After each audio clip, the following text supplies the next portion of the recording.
Law number 11. Learn to keep people dependent on you. To maintain your independence, you must always be needed and wanted. The more you are relied on, the more freedom you have. Make people depend on you for their happiness and prosperity, and you have nothing to fear.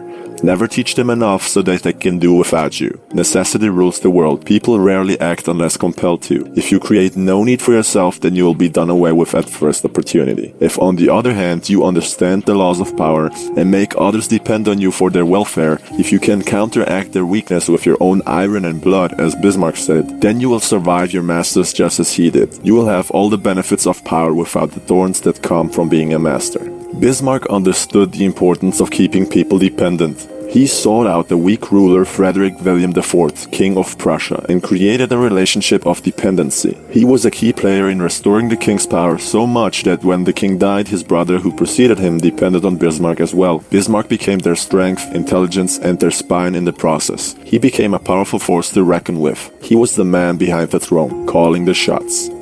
Now, 10 ways to manipulate power. Number 1. Do seek out weak people in power. Seeking out those already in power is foolish. They will swallow you up and spit you out. They do not need anything from you.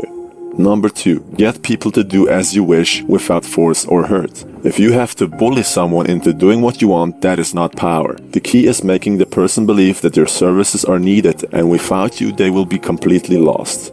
Number 3. Enmesh yourself in the work of your superior. By doing this, your superior knows that to get rid of you is futile. They cannot afford to train another without losing time and a lot of money. Number 4. Possess a talent and creative skill that simply cannot be replaced. People think twice before getting rid of you, because to get rid of you may spell disaster or even death. A little over-exaggerated here, if you're in the office, right? I mean, death. But looking back, that is very much the case.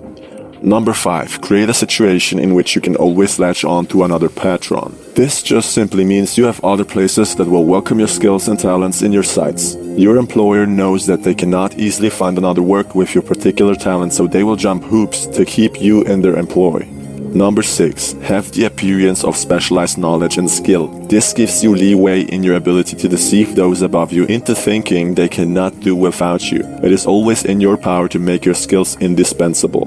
Number 7. Wrap yourself around the source of power. You have placed yourself in a position that to cut you away would cause great trauma. You do not necessarily have to entwine yourself around the superior. Another person will do, as long as he or she too is indispensable in the chain. Number 8. Use the secret intelligence tactic. By knowing people's secrets, you seal your position with them. Downside to this is that the paranoia and insecurity that the power that it provides cancels itself out. What good is power without peace? Number 9. Do not imagine your superior's dependence on you will make them love you.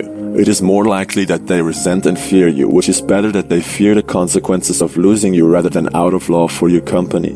Number 10. Better to place yourself in a position of mutual dependence. The weakness of making others depend on you is that you are in some measure dependent on them. Although this is true, you will not have the unbearable pressure of being on top, and your superior will in essence be your slave, for he will depend on you. Louis XI, the great Spider King of France, once asked his astrologer to tell of his own fate and how long he had to live. The astrologer replied, "I shall die just 3 days before your majesty." The king was vexed because he had planned to kill the astrologer that day, fearing the astrologer had killed people to prove his forecasting, or that his might in astrology was real and therefore dangerous in of itself. The king spared his life, looked after him, gave him gifts, and even had several doctors check his health to ensure he would live as long as possible. The astrologer actually survived the king by several years, proving his mastery of power.